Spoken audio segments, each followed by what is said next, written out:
Good morning students, welcome आपका अपनी दुरेना online class में। स्टूडेंट्स, आज जो हम पढ़ रहे हैं वो अपना geography 10th standard CBSE chapter first है, जिसमें हमारा टॉपिक है classification of soils.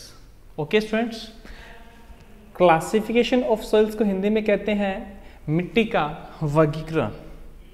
Okay, India has very relief features, landform, climate, reliance and vegetation types. These have contributed in the development of various types of soils. Students, Bharat में अनेक प्रकार की जलवायु के कारण, वनस्पति के कारण या फिजिकल लैंडफॉर्म्स के कारण और मिट्टी है वो अलग अलग प्रकार की होती है। फर्स्ट जो हम देख रहे हैं वो है एलोवियल सॉइल। एलोवियल सॉइल को हिंदी में जलोढ़ मिट्टी भी कहते हैं। ये काफ़ी यूजफुल होती है। एक्चुअली में ये मिट्टी क्या होती है कि हिमालय पर्वत से और जब पानी आता है ढलान के रूप में, तो वहाँ से बह कर के आई हुई मिट्टी को हम एलोवियल सॉइल कहते हैं। It is very useful and fertile soil. Okay, while spread in the important soil, in fact in the entire northern plains are made of alluvial soil. These have been described by the three important Himalayan river system. तो तीन important नदियाँ हैं, Indus, Ganga and the Brahmaputra. ये इन्हीं के द्वारा आती है। These soils also extend in Rajasthan, Gujarat through a narrow corridor. Alluvial soil is also found in the eastern coastal plains, particularly the deltas of the Mahanadi, Godavari and Krishna and Kaveri. और ये मिट्टी है हिमालय की तीन महत्वपूर्ण नदियों का जो तंत्र बना हुआ है, सिंधु, गंगा और ब्रह्मपुत्र के द्वारा आती है। इसी के साथ में राजस्थान और गुजरात के और ये फैली हुई है। और अगर हम देखें तो ईस्टर्न पार्ट की तरफ हम बात करें तो स्पेशल नदियाँ महानदी, गोदावरी, कृष्णा, कावेरी, इनके जो डेल्टा बनाए गए हैं इन नदियों के, वो इसी मिट्टी से बने हुए हैं। और इस मिट्टी के अंदर हम बात करते हैं कि क्या क्या होता है, उसकी बात करें तो alluvial soil consist of various proportion of sand, silt and clay. That's important. ठीक है, तो इसके अंदर क्या क्या चीज़ें होती है, इसके अंदर अलग अलग रेशियो के अंदर मिट्टी, सिल्ट और क्ले। क्ले क्या होता है, एक तरीके से गारा कह सकते हैं, या हिंदी में अगर बात करें तो मृतिका इसको कहते हैं। As we move inland towards the river valley, घाटी की तरफ जाते हैं, soil particles appear somewhat bigger in size in the appear reach river valley near the place of the break of slopes. ढलान की तरफ the soils are coarse. हम देखें तो ये नदी घाटी के ऊपरी भाग में और ढाल के रूप में मोटे कण वाली मिट्टी पाई जाती है। मोटे जो इनके कण होते हैं, मोटे जो इनके दाने होते हैं मिट्टी के, उनमें यह पाई जाती है।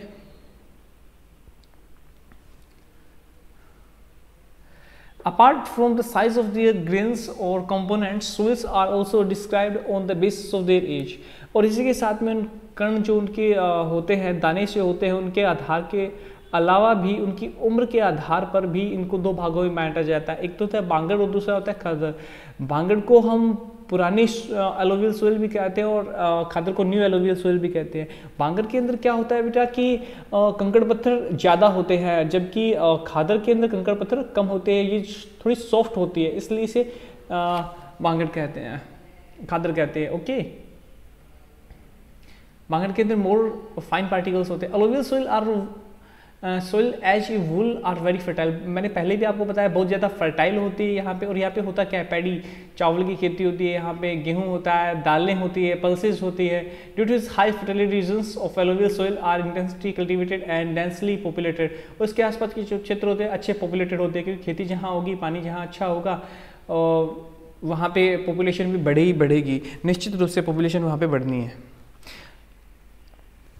ड्राई जोन की जो मिट्टियाँ होती है वो क्षारीय होती है। यहाँ पे सही तरीके से उनकी खेती हो जाती है और फसलें बढ़ती है। क्यों? क्योंकि यहाँ पे प्रॉपर ट्रीटमेंट इनको मिलता है और इरिगेशन मतलब पानी की अच्छी व्यवस्था है। उसके बाद भी हम बात करते हैं ब्लैक सॉइल। देखिए क्वेश्चन बनता है कपास की फसल के लिए कौन सी मिट्टी की आवश्यकता है, तो black soil is responsible for cotton. Okay, this soils are black in colour, are also known as regur soil. इसे रेगर सॉइल भी कहते हैं। Black soil is ideal for the growing cotton and it's also black cotton soil. इसके लिए मैंने आपको बताया भी है कि ब्लैक सॉइल को कॉटन की खेती के लिए अच्छा माना जाता है। This type of soil is typically Deccan trap basalt region के अंदर ये काफ़ी फैली हुई है, डेक्कन प्लेटू के अंदर, और महाराष्ट्र, सौराष्ट्र, मालवा, मध्य प्रदेश एंड छत्तीसगढ़ की तरफ, और साउथ ईस्ट के अंदर यह काफ़ी फैली हुई है गोदावरी और कृष्णा घाटी की तरफ। The black soil are made of extremely fine clay material, ये बहुत ही अच्छे और फाइन क्ले से बनी हुई है। इसके अंदर क्या क्या होता है स्टूडेंट, अगर हम बात करें तो इस मिट्टी के अंदर कैल्शियम कार्बोनेट, मैग्नीशियम, पोटाश, चूना, इस तरीके के और मतलब फर्टाइल फैक्ट होते हैं, सब्सटेंस होते हैं। इसमें फास्फोरस की मात्रा बहुत ही कम होती है, और गर्मी के अंदर इस तरीके की जो मिट्टी होती है उसके अंदर दरारें हो जाती है। स्टूडेंट्स मैं आपको अगर बताना चाहूँ तो देखिए एक्चुअली में क्या होता है कि इस प्रकार की जो मिट्टी होती है वो थोड़ा सा पानी डालने पे चिपचिपी बहुत ज़्यादा हो जाती है। This soils are generally poor in phosphoric content, ये मैंने आपको बता दिया। और इनमें जो खेती होती है वो खेती कहाँ हो जाती है, प्री मानसून। क्यों? क्योंकि अगर थोड़ी सी ज़्यादा खेती बारिश हो जाएगी, पानी ज़्यादा हो जाएगा, चिपचिपी हो जाएगी, खेती करना मुश्किल हो जाएगा। तो पहले जैसे ही मानसून शुरू होता है तभी यहाँ पे खेती होना शुरू हो जाता है। उसके बाद में रेड एंड येलो सोइल की हम बात करते हैं, लाल और पीली मिट्टी, ये कहाँ होती है? ये होती है वेस्ट और साउथ की तरफ,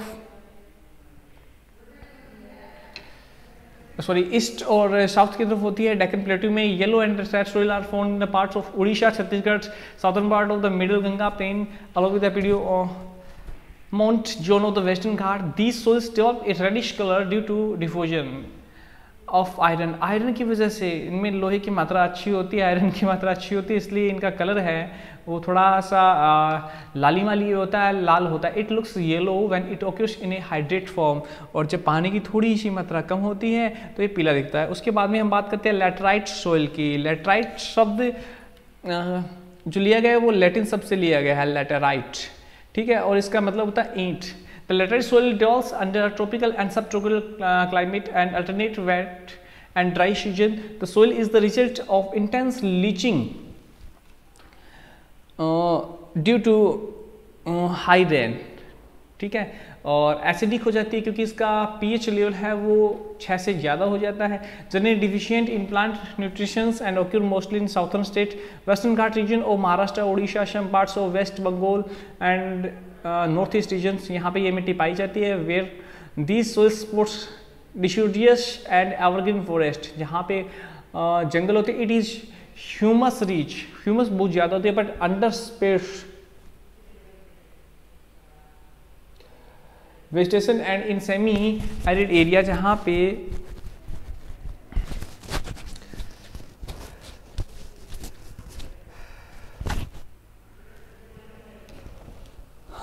they are prone to erosion and degradation due to their position on the land. So after appropriate soil conservation techniques, particularly in the hilly areas, Karnataka, Kerala and Tamil Nadu, this soil is very useful for growing tea and coffee. देखो अगर सही तरीके से हम erosion and degradation को रोक लेते हैं तो कहाँ पे केरल, कर्नाटक और तमिल में इस मिट्टी का अच्छा यूज किया जा सकता है। रेड लेटराइट का यूज किया जा सकता है तमिलनाडु, आंध्र प्रदेश और केरला में। कौन सी फसल के लिए? काजू की फसल के लिए अच्छी होती है। उसके बाद में बात करते हैं एरिड सोइल के। एरिड सोइल को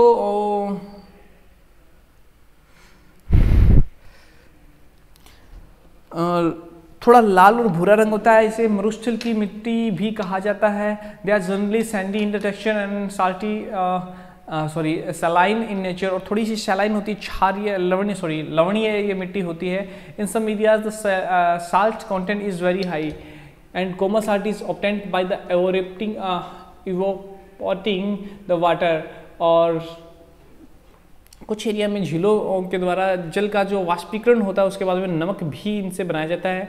ये जो जलवायु होती है ऊंचे तापमान के ऊपर इनकी जो जल वाष्पन की दर होती है बहुत ज़्यादा अधिक होती है। मिट्टी के अंदर ह्यूमस की मात्रा और नमी की मात्रा बहुत ही कम होती है यहाँ पे, क्योंकि ये दानेदार मिट्टी ज़्यादा होती है।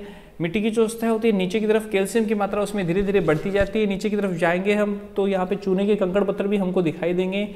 इनफर्टिलाइजेशंस रुक जाता है। इस मिट्टी को अगर सही तरीके से बनाया जाए तो यहाँ पे खेती हो सकती है, जैसा कि कहाँ पे? वेस्टर्न राजस्थान में। मोस्टली जो प्रॉब्लम यहाँ इस मिट्टी में देखी जाती है वो है इरिगेशन की। बारिश अगर नहीं होगी तो मुश्किल है खेती करना। फॉरेस्ट सॉइल को हम जंगल की मिट्टी या वन मृदा भी कह सकते हैं। ये जो मिट्टियाँ होती है ये पहाड़ों की तरफ और पर्वत जो हैं उनकी तरफ ज़्यादा होती है। यहाँ पे जो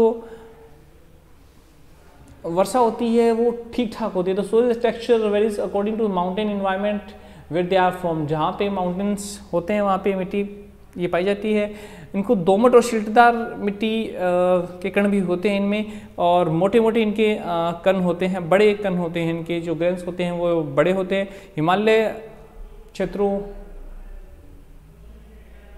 के अंदर अगर हम बात करें तो ये स्नो से ढकी हुई होती है। These soil experience denutrition are acidic with low humid con। इनमें क्या होता है कि मिट्टी का अपरदन होता है और एसिडिक होती है, ये ह्यूमस इनमें नहीं होता। और ये नदी और घाटी होती है, उनके निचले जो क्षेत्र होते हैं उनमें ज़्यादा पाई जाती है।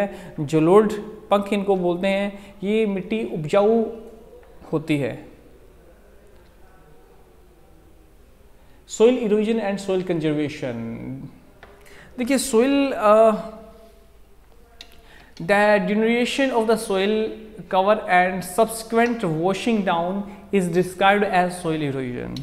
मिट्टी का जो कटाव है, उसके बहने की जो प्रक्रिया है उसे ही हम सोइल इरोजन कहते हैं। मिट्टी के बनने और उसके बाद में उसके कटाव की जो प्रक्रिया है वो साथ साथ चलती रहती है, ठीक है। लेकिन मानव जैसे जो काम कर रहा है आजकल, फोरेस्टेशन कर रहा है बहुत ज़्यादा, उसने पशुचारण के संबंध बनाने या पास्चर बना दिया है, बहुत ज़्यादा वो बिल्डिंग्स बना रहा है, माइंस बहुत ज़्यादा वो बना रहा है। तो इस वजह से क्या हो रहा है, धीरे धीरे जो प्रकृति का जो बैलेंस है, नेचर का जो बैलेंस है, वो बैलेंस खराब हो रहा है। The running water cuts through the clayey soil and make deep channels as गुलीज।